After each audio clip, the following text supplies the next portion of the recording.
di mana kami masih bisa mendengar kebenaran firman-Mu. Kami masih bisa bertatap muka. Haus dan lapar itu Engkau timbulkan di dalam hati kami,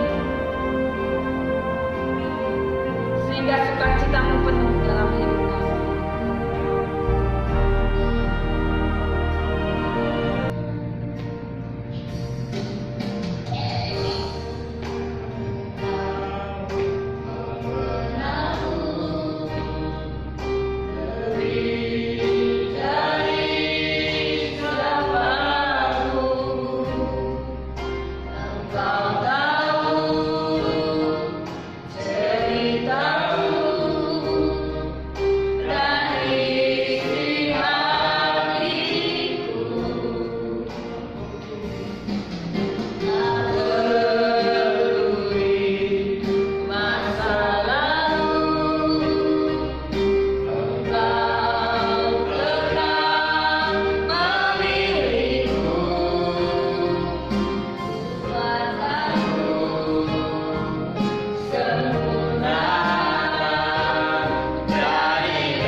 Pagi hari ini di tengah-tengah kami, ya Tuhan. Kami semua di tempat ini yang sudah hadir bahkan lewat online, Tuhan, telah siap untuk mendengar kebenaran firman-Mu. Berfirmanlah Tuhan atas kami, karena semua yang ada siap untuk mendengarkan. Di dalam nama Tuhan Yesus kami telah berdoa dan mengucap syukur. Haleluya. Yang percaya dan diberkati Tuhan katakan amin. Jadi sorak-sorai puji Tuhan. Kita akan dengar kebenaran firman Tuhan. Tema kita pada siang hari ini adalah bosan firman, tanda kita celaka. Kalau kita sudah mulai bosan dengan firman Tuhan, hati-hati, tanda kita masuk dalam celaka. Kita lihat bahwa virus corona ini di awal-awal banyak sekali orang mencari Tuhan, bahkan bergairah mencari Tuhan. Tetapi kemudian sudah lewat 1 bulan masih berapi-api, 2 bulan masih berapi-api, kemudian terus berlangsung ke belakang ini kita lihat bahwa orang mulai bosan dengan firman Tuhan. Orang mulai jenuh dengan kehidupan. Nah, oleh sebab itu firman Tuhan pada siang hari ini mengingatkan kita bahwa ketika kita mulai bosan dengan firman Tuhan, berarti ada tanda-tanda yang akan membuat kita menghadapi celaka ke depan. Nah, oleh sebab itu lewat kebenaran firman Tuhan saya mau mengingatkan Bapak Ibu Saudara untuk kita selalu menyala-nyala di dalam kebenaran firman Tuhan. Ya, saya melihat Pak Owen semangat luar biasa, selalu mau hadir dengan kondisi, tetapi kita semua terus mempertahankan kehausan dan kelaparan akan Tuhan. Amin. Tandanya kita sehat. Tandanya kita bergairah. Amin. Nah, hari-hari ini angka perceraian tinggi sekali. Dan kasus di dalam keluarga makin menjadi-jadi. Suami yang tidak ada penghasilan, istri yang harus mengurus anak-anak dalam kelelahan, urus rumah tangga dan sebagainya. Dan tentunya hari-hari itu menjadi hari-hari yang sangat jenuh buat kita. Tidak hanya kita semata-mata yang menghadapinya, tetapi seluruh dunia menghadapinya. Oleh sebab itu firman Tuhan pada siang hari ini mengingatkan kita bahwa ketika kita mulai bosan dengan firman Tuhan, itu tanda-tandanya kita celaka. Kita buka firman Tuhan Bilangan 21 ayat 4 sampai ayat yang ke-9. Ular tembaga. Setelah mereka berangkat dari Gunung Hor, berjalan ke arah laut Terberau untuk mengelilingi tanah Edom, maka bangsa itu tidak dapat lagi menahan hati di tengah jalan. Lalu mereka berkata-kata melawan Allah dan Musa, "Mengapa kamu memimpin kami keluar dari Mesir, supaya kami mati di padang gurun ini? Sebab di sini tidak ada roti dan tidak ada air, dan akan makanan hamba ini kami telah muak." Lalu Tuhan menyuruh ulat-ulat kedung ke antara bangsa itu yang memangut mereka, sehingga banyak dari orang Israel yang mati. Kemudian datanglah bangsa itu mendapatkan Musa dan berkata, "Kami telah berdosa, sebab kami berkata-kata melawan Tuhan dan engkau. Berdoalah kepada Tuhan, supaya dijauhkannya ulat-ulat ini daripada kami." Lalu Musa berdoa untuk bangsa itu.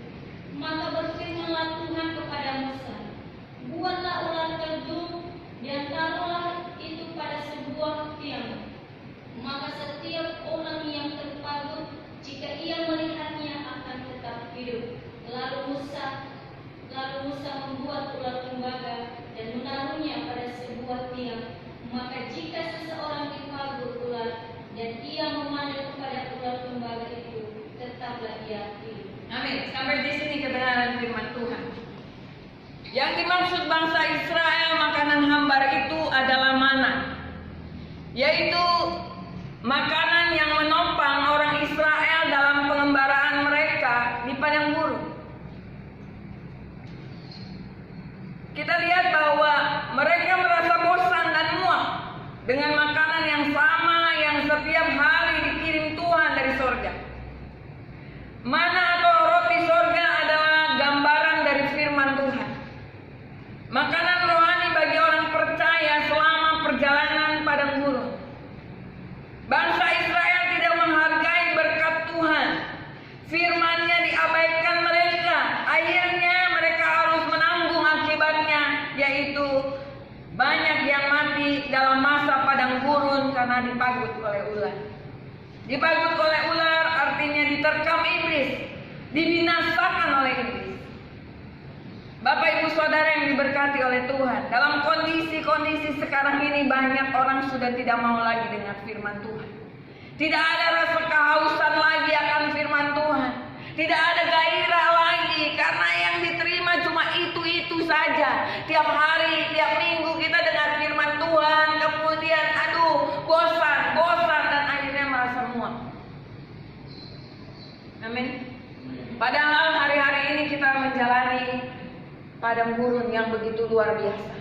Padang gurun yang kita nggak tahu ujungnya sampai di mana. Kita nggak tahu sampai seberapa lama kita bisa menyelesaikan perjalanan padang gurun ini. Tapi kita mulai bosan dengan makanan-makanan rohani yang diberikan. Apalagi di gereja kita harus berdoa 1 hari 3 kali, renungkan firman Tuhan siang dan malam.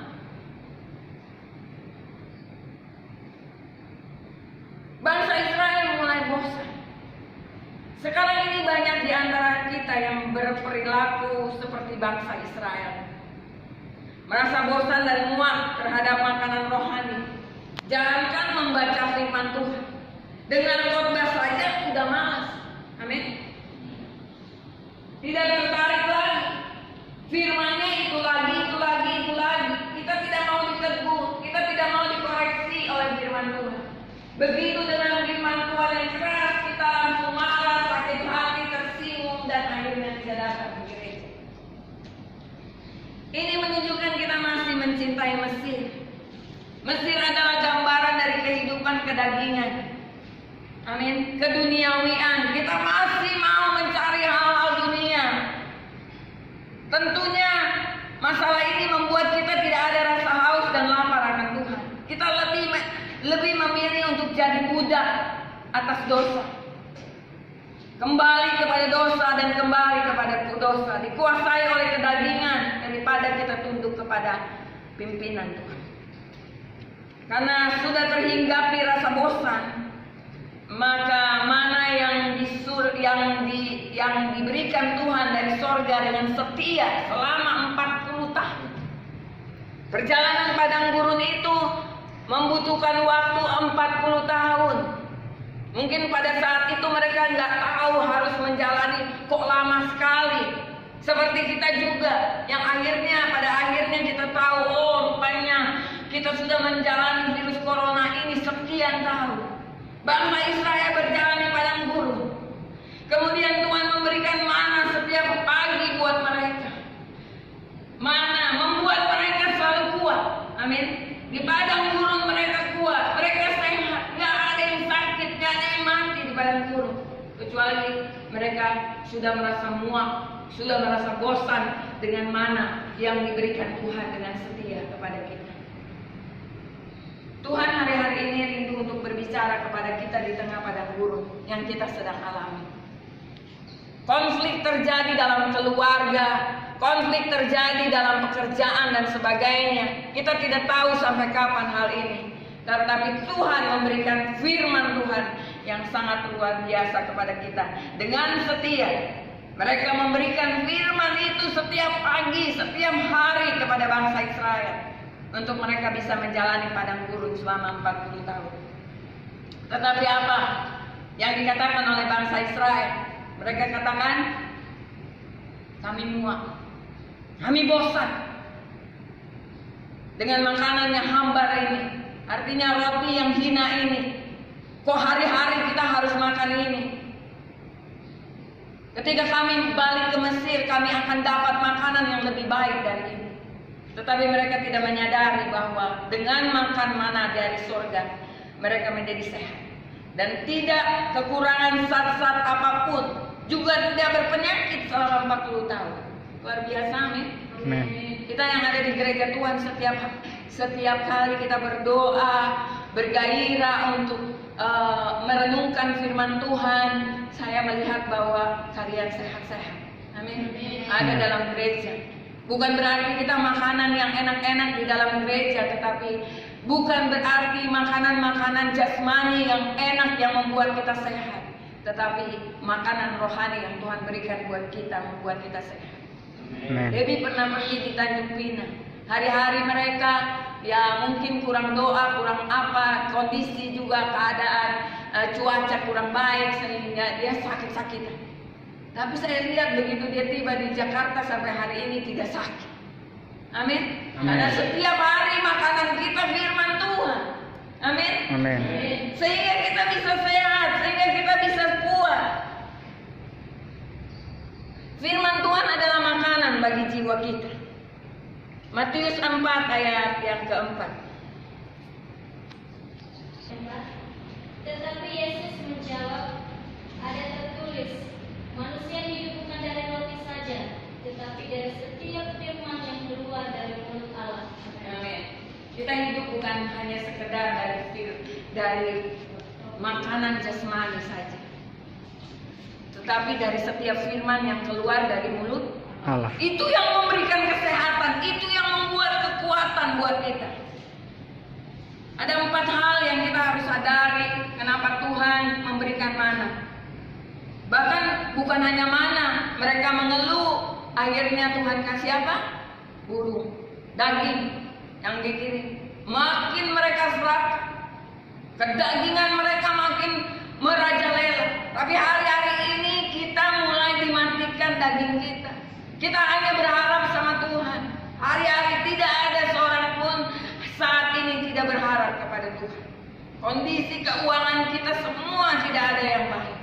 Tetapi kita percaya ketika makanan yang dengan setia Tuhan berikan kepada kita, itu mana dari surga, maka kita akan menjadi kuat. Alasannya yang pertama, tanpa firman dalam hidup kita, jiwa kita jadi kering. Amin.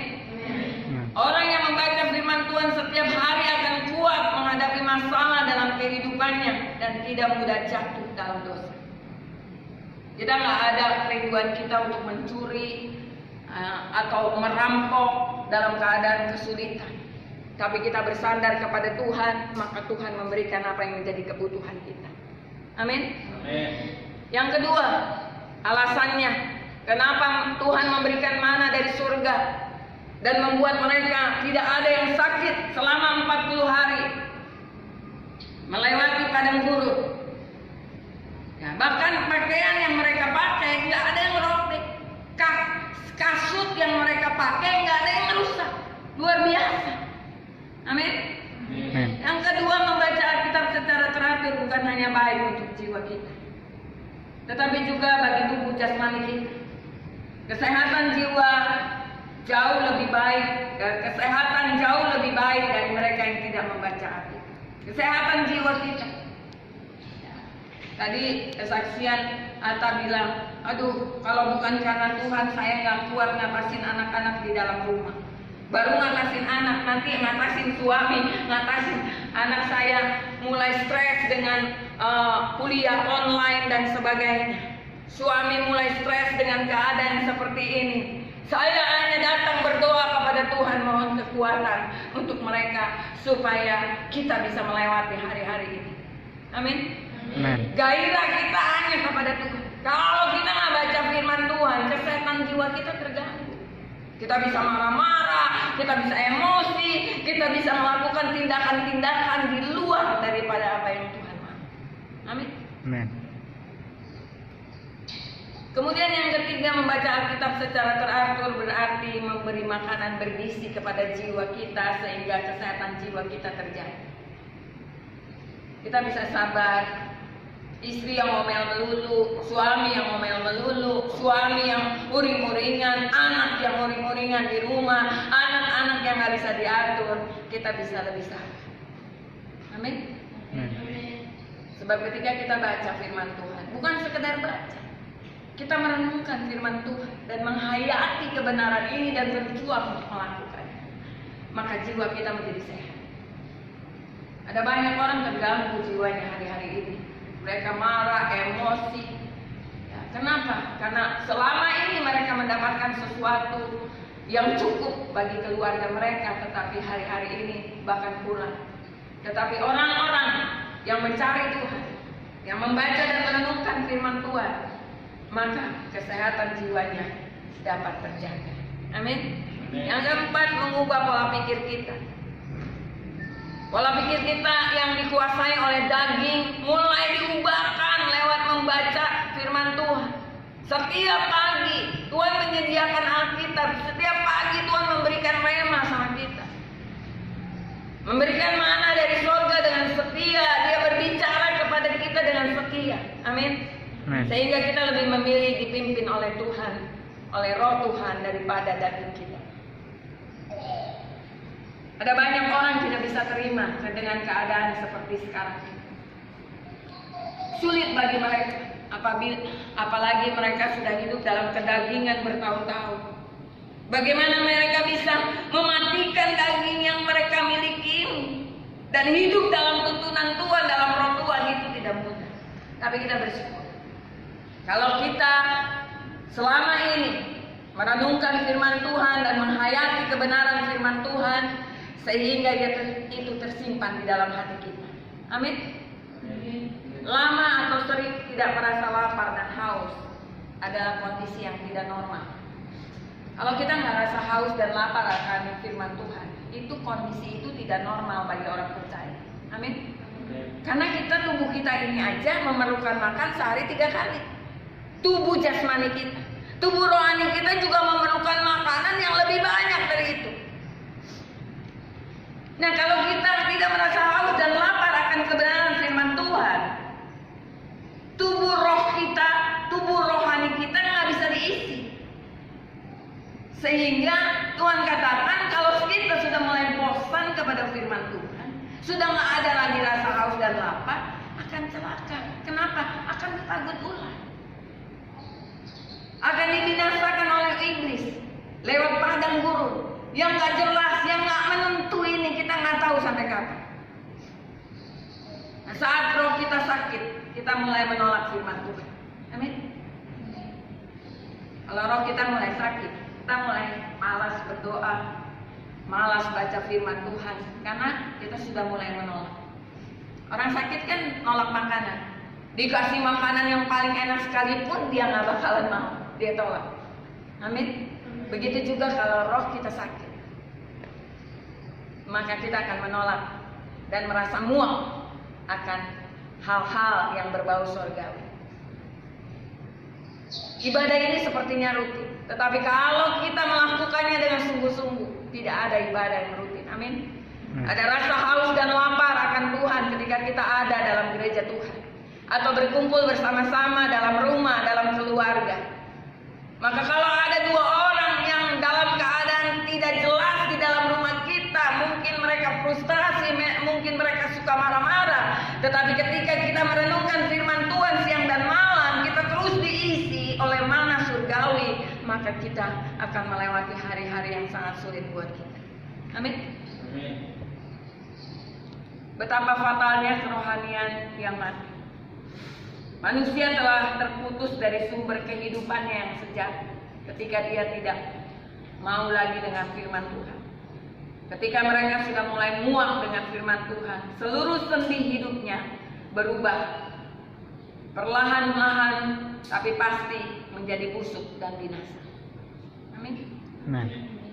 Sang penguasa kegelapan yang mengambil alih tempat Tuhan di hati manusia, diisinya hati kita dengan lapar dan haus akan dunia ini, akan kesenangan-kesenangan dunia ini, sehingga kita menjadi manusia-manusia yang berdosa, jahat, fasik. Amin. Bertingkah laku seperti binatang, bahkan lebih lagi dari binatang buas. Itulah mengapa sekalipun tampak beragama dan beribadah kepada Tuhan, hari-hari ini kita lihat kejahatan manusia justru semakin nyata. Sebab Tuhan tidak pernah benar-benar ada di dalam hidupnya. Amin. Hari ini kita melihat bahwa ketika kita membangun kehidupan kita di atas dasar firman yang teguh, maka padang gurun yang sedemikian menakutkan, padang gurun yang tidak jelas sampai di mana ujungnya dan selesainya, itu tidak membuat kita bosan. Kita malah bergairah, terus bergairah kepada Tuhan.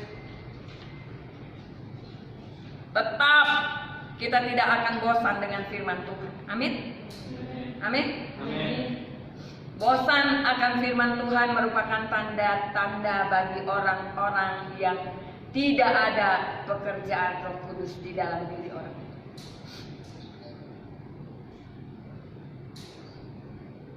Bosan akan firman Tuhan atau muak terhadap firman Tuhan, sakit rohani. Berarti kalau orang sakit rohani ada dosa di dalam dirinya. Ada ikatan, ada cinta akan dunia ini. Kita lihat dunia semakin jahat. Amin. Bahkan kematian sudah dekat sekali, tetapi manusia tidak mengalami perubahan. Bahkan orang-orang yang berjuang ketakutan cari Tuhan di jalan-jalan hari ini mulai kendur. Amin. Kenapa? Karena mereka tidak merenungkan firman Tuhan dari sejak lama, dari sejak dulunya. Kita yang sudah dilatih oleh Tuhan untuk berdoa, berpuasa, membaca, merenungkan firman Tuhan, berdoa dan melakukan pelayanan-pelayanan yang berasal dari Roh, maka itu menjadi satu kegairahan yang luar biasa buat kita. Amin. Sebaliknya orang yang rohaninya sehat dan ada pekerjaan Roh Kudus di dalamnya akan sangat mencintai dan menghargai firman Tuhan. Bahkan dihargai lebih dari segala yang ada di dunia ini. Mazmur 119 ayat 103 dan 127.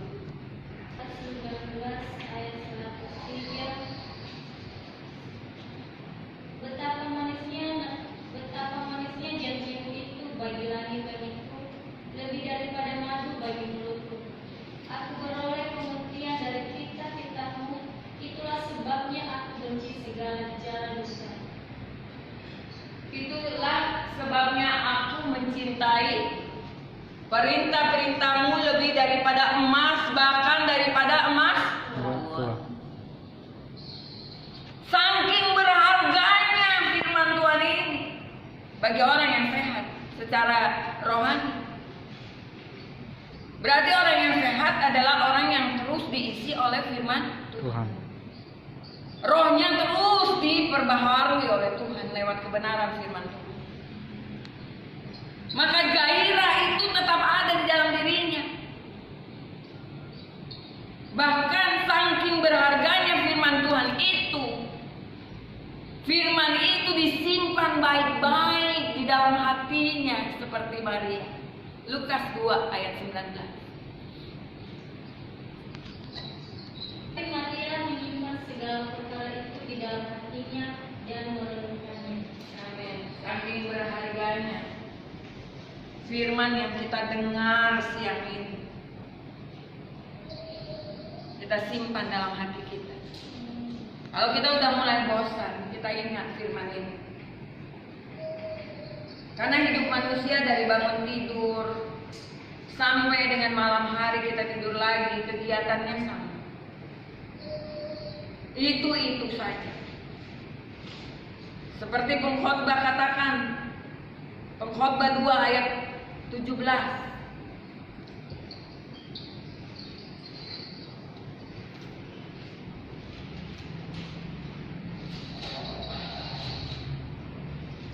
Aku berkata dalam hati, nasib yang menimpa orang bodoh juga akan menimpa aku.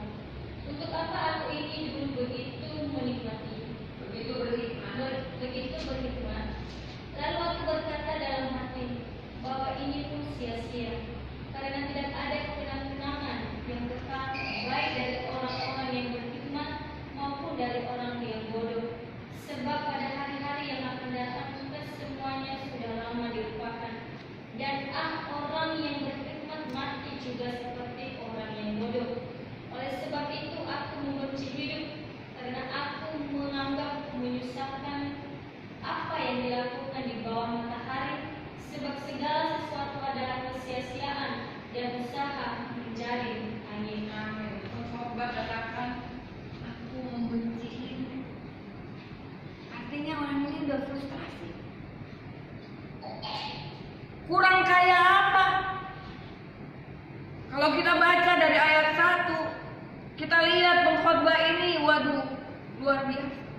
Kekayaannya melebihi daripada orang-orang yang ada waktu itu. Kambing dombanya, budak-budaknya, perak dan emas yang dimiliki oleh pengkhotbah, kekayaan yang berlimpah-limpah, tidak menjamin seseorang itu menikmati hidup ini. Maka firman Tuhan katakan hidup kita bukan sekedar roti saja yang kita butuhkan. Bahkan kesenangan dunia ini tidak bisa menggantikan firman Allah yang ada, yang kita simpan di hati kita. Amin.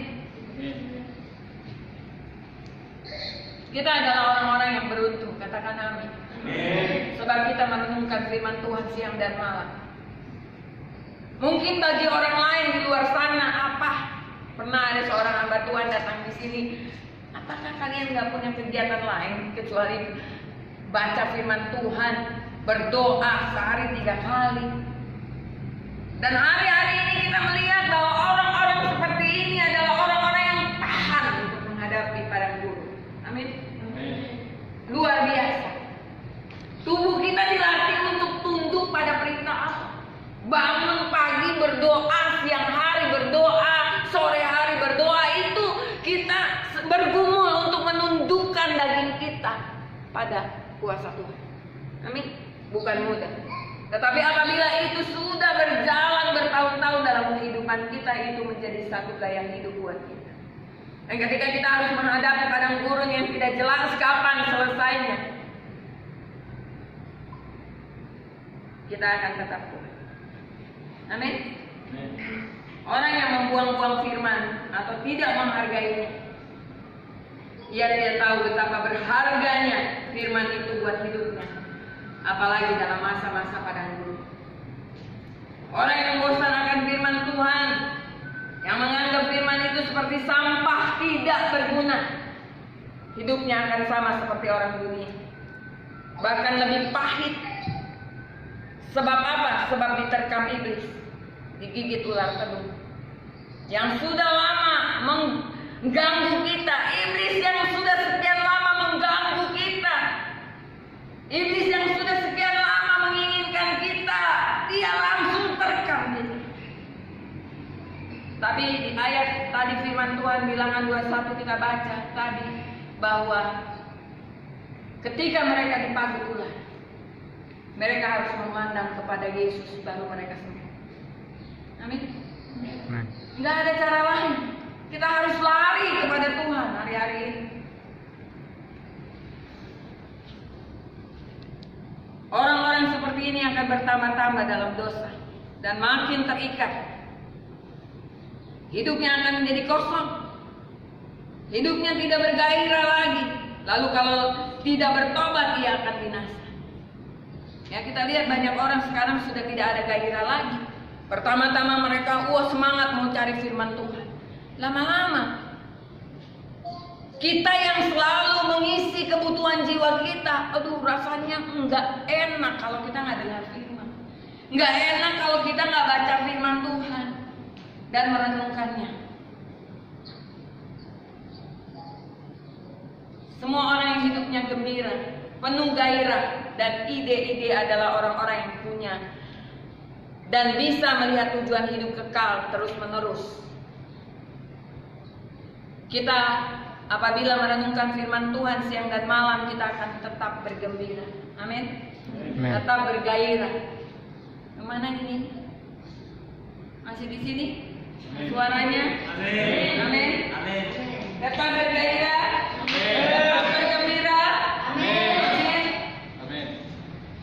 Kita bisa melihat tujuan hidup yang kekal terus-menerus seperti Paulus. Paulus bisa melihat tujuan yang kekal dari setiap penderitaan. 2 Korintus 4 ayat 16 sampai 18. Tidak pernah bosan.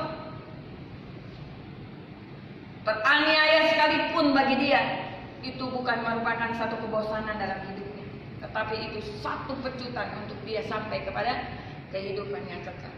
2 Korintus 4 ayat 16 sampai 18. Tidak tahu hati, tetapi meskipun manusia lahiriah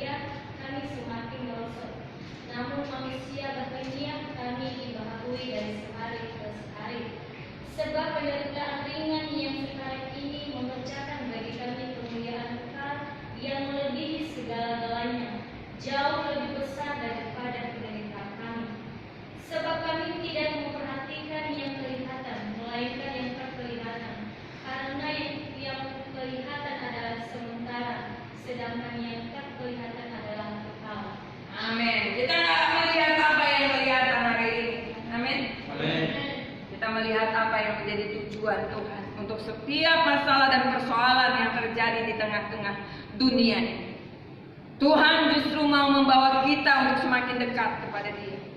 Kalau kita sudah mulai bosan, sudah mulai muak dengan firman Tuhan, tidak menjadikan firman Tuhan itu berharga lagi buat hidup kita. Hati-hati, kita sedang sakit. Kalau kita tidak lagi rasa haus dan lapar, maka kita akan sakit. Kita lihat dua pernyataan orang besar ini yang luar biasa, sehingga mereka tetap kuat dalam aniaya. Yeremia 15 ayat 16. Dengan perkataan-perkataanmu, maka aku menikmatinya. Firman-Mu itu menjadi kegirangan bagiku dan menjadi kesukaan hatiku. Sebab nama-Mu telah diserukan atasku, ya Tuhan Allah semesta alam. Amin. Luar biasa pernyataan Yeremia. Yeremia adalah seorang nabi yang teraniaya. Dia katakan apabila dia bertemu dengan perkataan-perkataan Tuhan, walaupun perkataan-perkataan itu penghakiman bagi dia, walaupun perkataan-perkataan firman Tuhan itu keras bagi dia, tetapi Yeremia menikmati. Amin. Amin. Kita menikmati firman Tuhan. Amin. Sebab firman Tuhan itu menjadi kegirangan buat kita ketika kita menikmati firman Tuhan. Menjadi kesukaan hati kita. Dan menjadi, karena apa? Karena nama Tuhan telah diserukan atasku. Kita semakin bergairah, kita semakin bersemangat di dalam Tuhan. Pernyataan dari Mazmur lagi, pemazmur yang luar biasa. Mazmur 42 ayat 2 sampai 3.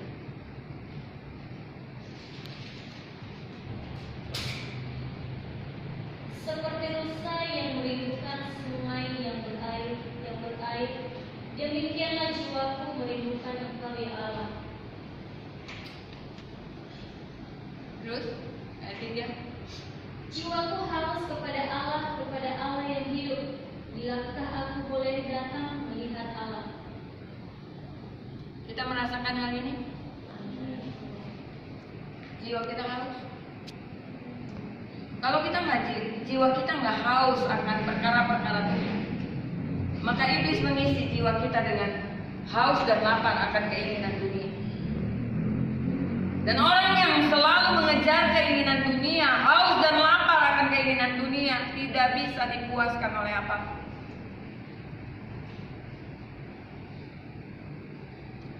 Dia harus kembali kepada Tuhan baru bisa dipuaskan. Kita harus menyadari bahwa ada 5 hal secara cepat saya sampaikan supaya kita tidak bosan di dalam kehidupan ini, tidak jenuh. Sekali lagi saya katakan, dengan adanya COVID ini, kasus perceraian tinggi. Anak-anak belajar di rumah tidak bisa dikendalikan. Pembayaran uang sekolah masih tetap jalan. Anak-anak di rumah, orang tua yang sibuk mengajar.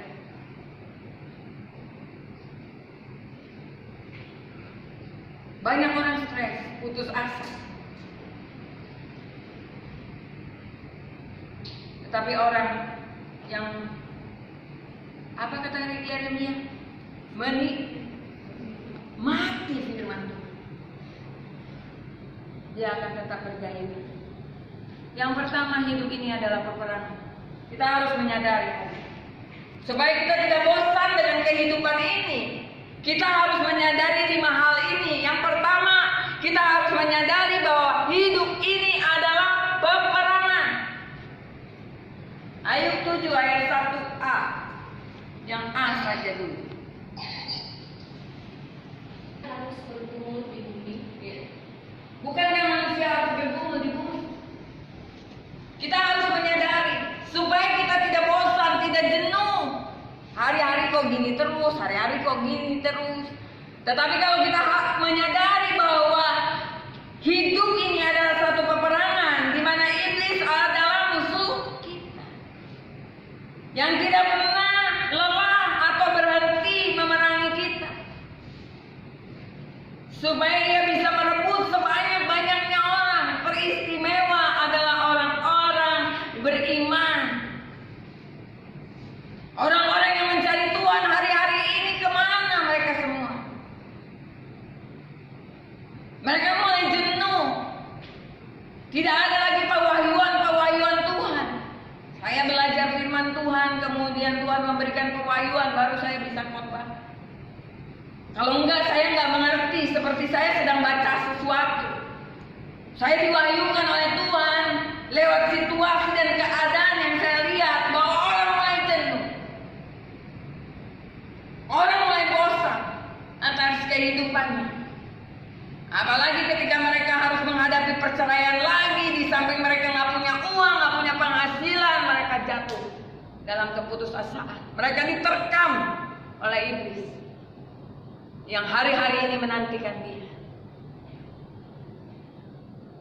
Mereka putus asa, lompat dari ketinggian, kemudian mati dengan sia-sia.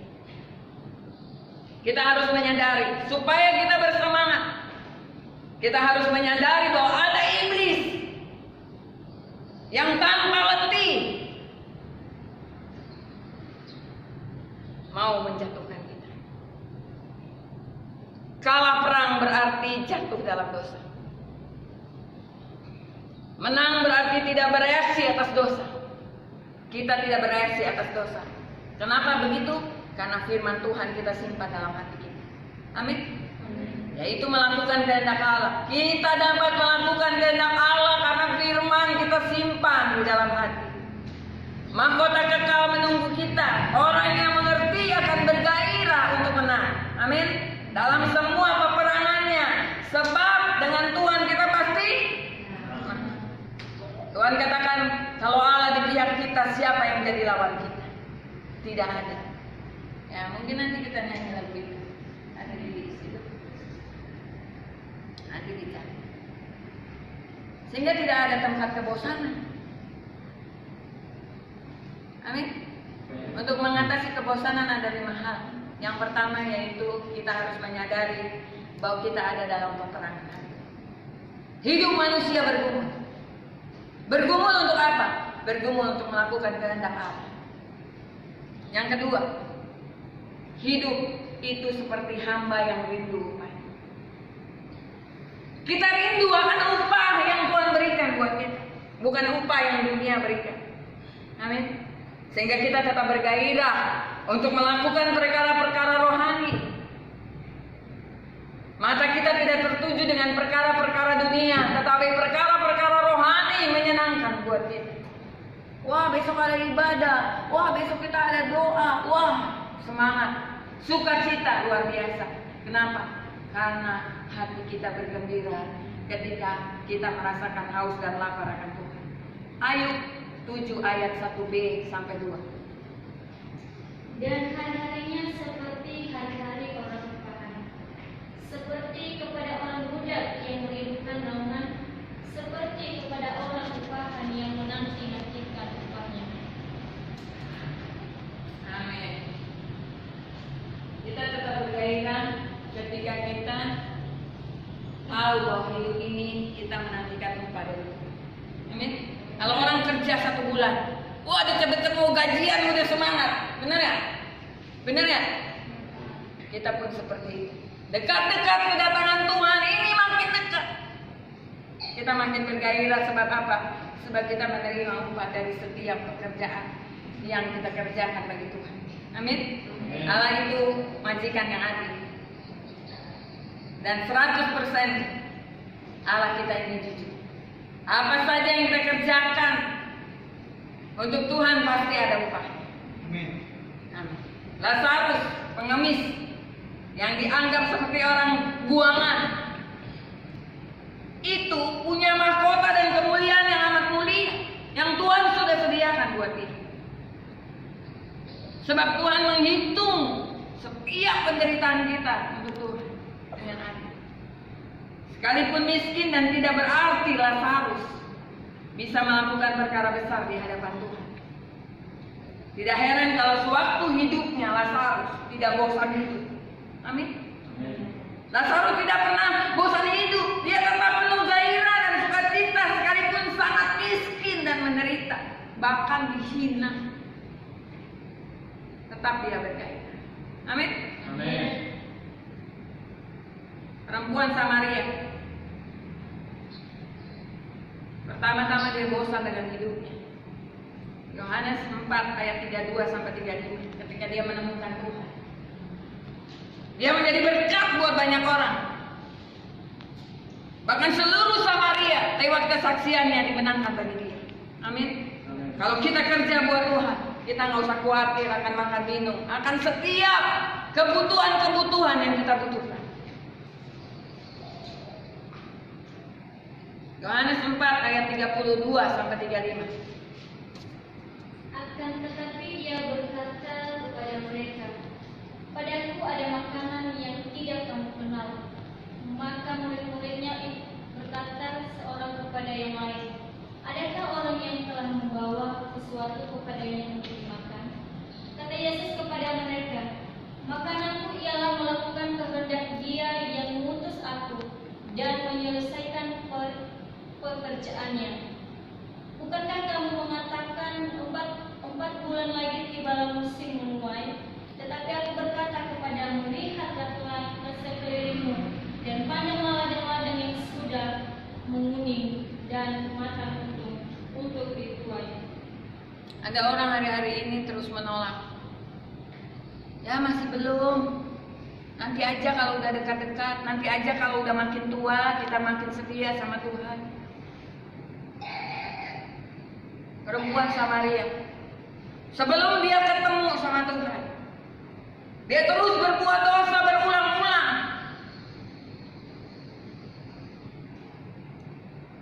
Dosa tidak memberikan kepuasan buat dia. Kenapa? Kita lihat dia melakukan dosa berulang-ulang sampai punya berapa suami. Tetapi ketika dia ketemu dengan Tuhan, sudah di titik putus asa,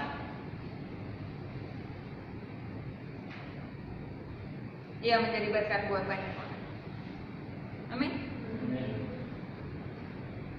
Perempuan Samaria yang hidup dalam dosa dan tidak mengenal Tuhan, dia menjadi saksi Kristus yang hidup dan membawa banyak orang datang kepada Dia.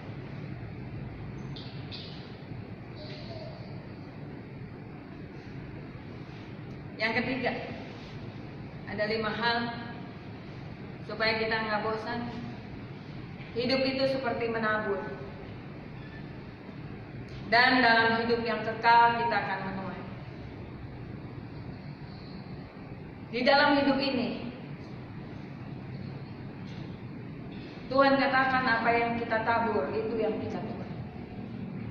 Bukan hanya yang kita tabur, bukan hanya yang kita tuai di dunia ini, tetapi kita akan menuainya di hidup yang kekal. Galatia 6 ayat 7 sampai 9.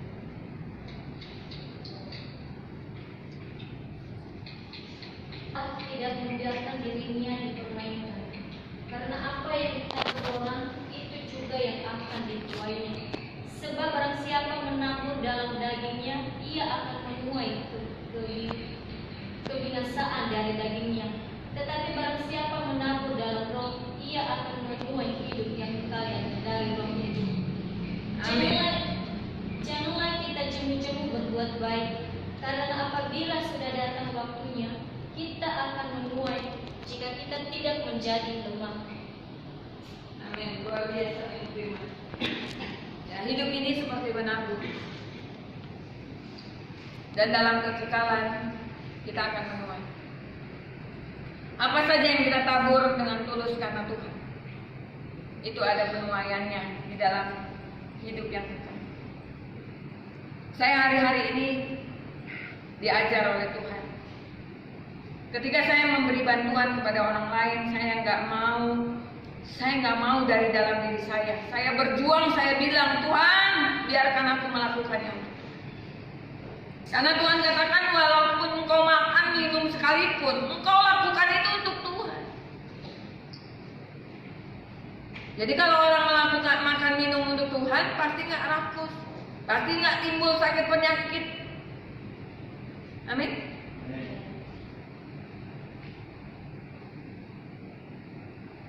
Jadi apa yang kita tabur dalam roh, sekalipun sakit daging kita, tetapi ada penuaian dari setiap yang kita tabur dalam hidup yang kekal. Itu akan mengikuti dan menyertai kita selama-lamanya. Firman Tuhan ini menguatkan. Wahyu 14 ayat 13.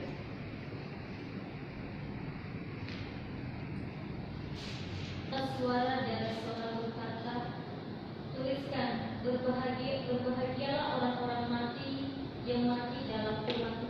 Sejak sekarang ini sungguh-sungguh kata Roh, supaya mereka boleh beristirahat dan jelilah mereka, karena segala perbuatan mereka menyertai mereka.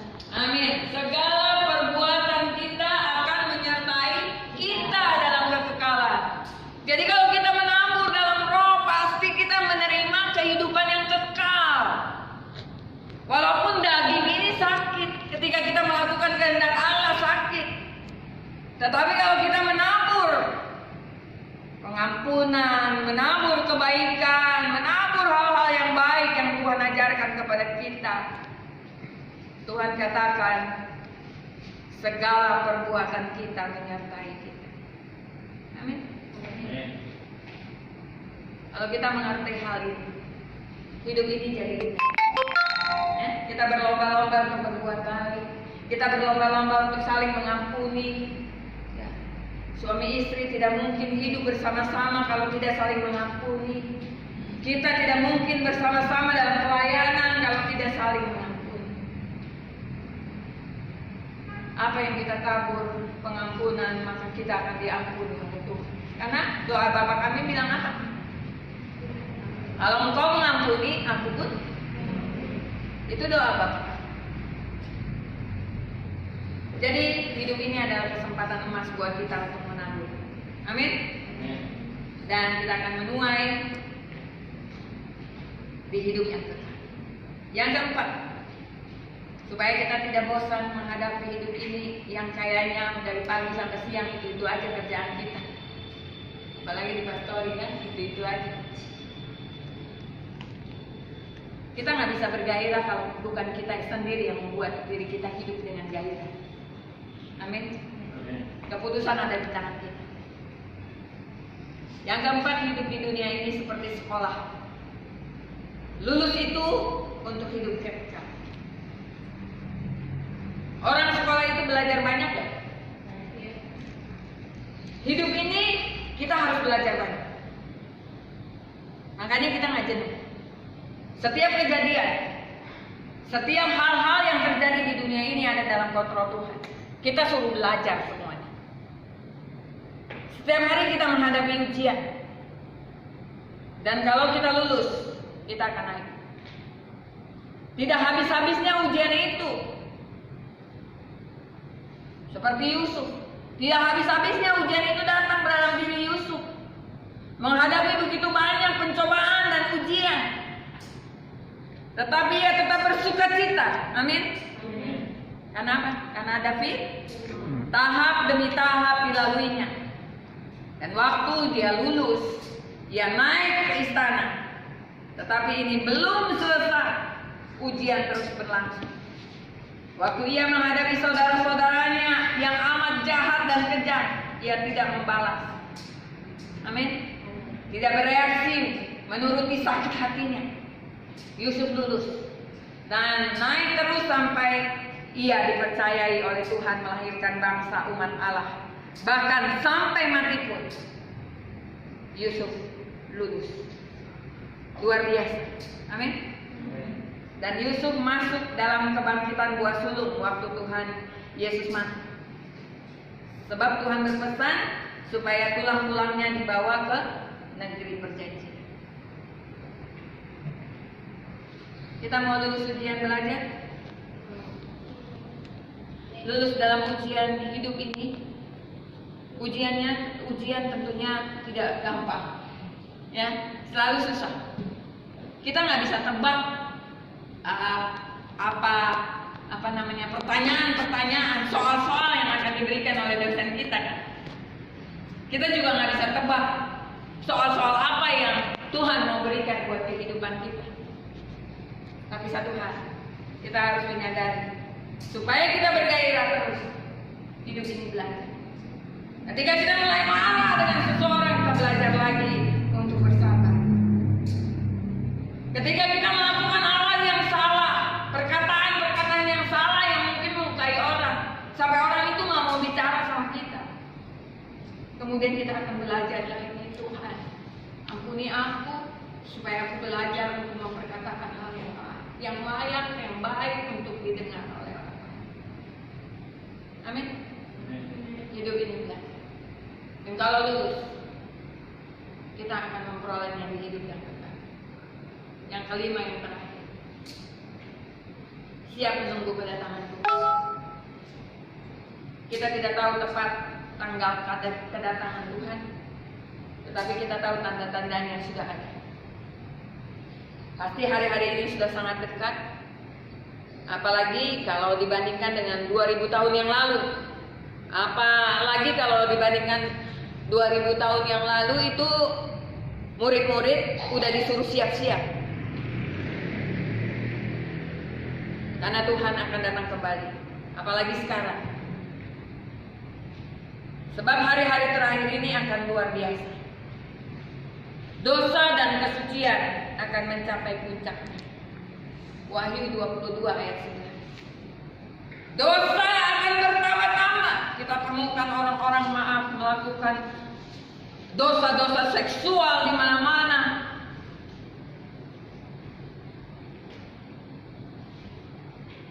Bahkan sampai ketahuan, sampai dilihat banyak orang. Dosa dan kesucian, kita lihat orang-orang yang suci, yang kudus juga banyak. Orang-orang yang tulus juga banyak kita temukan. Wahyu 22 ayat 11. Biarlah ia terus berbuat jahat. Barang siapa yang cemar, biarlah ia terus cemar. Dan barang siapa yang benar, biarlah ia terus berbuat kebenaran. Barang siapa yang kudus, biarlah ia terus menguduskan dirinya. Amin. Jangan sia-sia perjuangan kita. Sekian lama kita sudah berjuang untuk hidup kudus. Jangan mau diganggu untuk hidup tidak kudus oleh segala kesenangan dunia yang tidak tumbuh ekstra makin suci, akan hanyut dan banjir dalam tsunami dosa. Kita akan lihat, walaupun maut semakin dekat, tapi dosa merajalela di sana sini. Perampokan, penjarahan, dosa-dosa seksual, dari yang tua sampai yang muda melakukannya.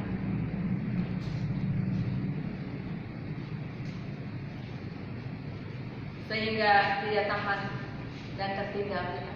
Ketika kita tidak ekstra makin suci. Gandum dan lalang dalam gereja akan terpisah. Sebab itu meskipun dari gereja yang sama, kita ada dalam gereja yang sama, dalam pelayanan yang sama, nasib kita berbeda. Lalang-lalang harus cepat berubah menjadi gandum dan terus tumbuh dengan sungguh-sungguh. Amin. Kita harus melewati target minimum supaya bisa tahan dalam akhir zaman yang amat jahat. Mungkin kita akan berperang dengan orang-orang seisi rumah kita. Kita tidak satu kebenaran dengan mereka. Mungkin dengan orang-orang yang di luar sana. dunia akan makin jahat. Dan ketika kita ada dalam kesucian dan makin suci, dan merasakan haus dan lapar semakin lama, maka kita akan kuat menghadapinya. Menunggu kedatangan Tuhan tidak dengan berpangku tangan. Amin. Tetapi kita harus terus tumbuh, terus bertumbuh. Artinya kalau kita berbuat kesalahan hari ini, kita perbaiki lagi. Berani datang ke tahta Allah. Banyak orang bilang, udahlah kamu udah berdosa, nggak usah kamu datang lagi sama Tuhan. Apalagi suami-suami, istri-istri, Allah kamu tukang marah, nggak usah lagi kamu berdoa. Kita dihakimi oleh orang-orang itu. Tetapi sebenarnya kita sedang belajar untuk jatuh bangun hidup di dalam kebenaran. Amin. Kita kerja keras. Kita tidak pangku tangan. Menunggu kedatangan Tuhan supaya kita bergairah. Kita kerja keras untuk tumbuh semakin suci, semakin kudus. Sehingga kita tetap bergairah. Tidak kita ketika kita berbuat dosa, ya udahlah Tuhan saya udah masuk neraka nih tiap hari saya buat dosa. Tapi ketika kita mau belajar lagi, wah hidup ini menjadi satu kegairahan yang luar biasa. Saya belajar khotbah lagi, belajar lebih bagus lagi, lebih menghayati lagi kebenaran firman Tuhan. Maka khotbah itu menjadi luar biasa. Semakin bergairah. Ketika kita mulai belajar, kita makin bergairah kepada Tuhan. Amin. Pasti tidak akan bosan hidup kita. Tetapi penuh gairah sebab ada hari yang amat mulia yang menunggu kita. Luar biasa. Dengan Tuhan kita pasti bisa mencapainya. Amin. Jadi ada 4-5 hal supaya kita tidak bosan dan jenuh dengan keadaan yang tidak menentu ini. Yang pertama adalah hidup adalah perang. Hidup ini adalah peperangan, sehingga kita tidak berpangku tangan. Ketika kita mulai malas untuk berdoa, kita berperang. Amin. Ketika kita mulai melakukan kesalahan, kita berperang untuk melakukan yang baik lagi. Jadi gairah itu, semangat itu tetap ada. Yang kedua, hidup ini seperti seorang hamba yang menantikan upah. Kita tunggu waktu kedatangan Tuhan semakin dekat, dan kita tahu upah kita menyertai kita. Amin. Yang ketiga,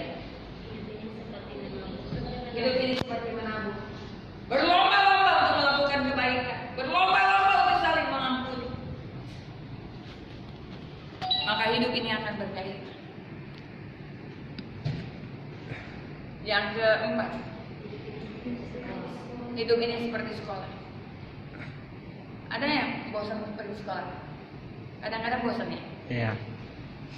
Sering. Sekarang udah gak bosan. Sekarang udah terdidik dagingnya untuk sekolah. Ya, inilah sekolah kehidupan. Kita belajar. Nggak ada orang terima Yesus langsung jadi pintar, jadi kudus langsung jadi kudus, enggak. Mereka jatuh bangun untuk mempelajari, untuk mengerti apa yang menjadi kehendak Tuhan dalam hidupnya. Yang kelima, yang terakhir, siap untuk menunggu kedatangan Tuhan. Tidak dengan bangku tangan, tetapi dengan kerja keras. Amin. Kerja keras untuk terus bertumbuh dan bertumbuh di dalam Tuhan. Kalau hari ini sikap kita tidak baik satu dengan yang lain, kita belajar untuk memiliki sikap yang lebih baik. Hidup ini belajar. Apa salahnya kita minta ampun, kita minta maaf sama suami atau sama istri atau sama anak-anak kita kalau kita bersalah?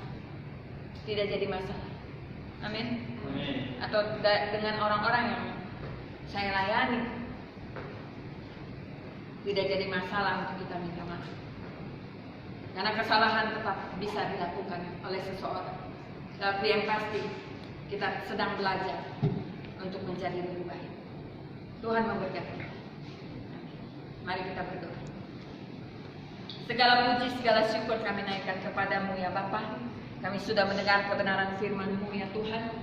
Kami tidak mau jenuh lagi dengan firman Tuhan. Kami semakin bergairah di hari-hari terakhir ini. supaya rasa haus dan lapar ini memenuhi seluruh hati dan jiwa kami. Karena jiwa kami terus harus diisi oleh kebenaran firman Tuhan. Kami tidak kuat Tuhan untuk menghadapi dunia yang semakin jahat. Akhir zaman ini yang tidak jelas, padang gurun yang tidak jelas. Tapi satu hal Tuhan, siang ini kami mempelajari bahwa kami bisa hidup bergairah karena kami merindukan Engkau. Merindukan Engkau selalu hadir dan berbicara kepada kami. Memberkati setiap umat Tuhan yang ada di tempat ini, baik yang ada di rumah mereka masing-masing, yang mendengarkan khotbah ini lewat online. Kiranya Tuhan memberkati mereka, menguatkan mereka, dan meneguhkan mereka, agar mereka tetap memperbaharui diri setiap hari dan menantikan janji Tuhan tergenapi dalam kehidupan. Di dalam nama Yesus kami telah berdoa dan mengucap syukur. Yang percaya katakan,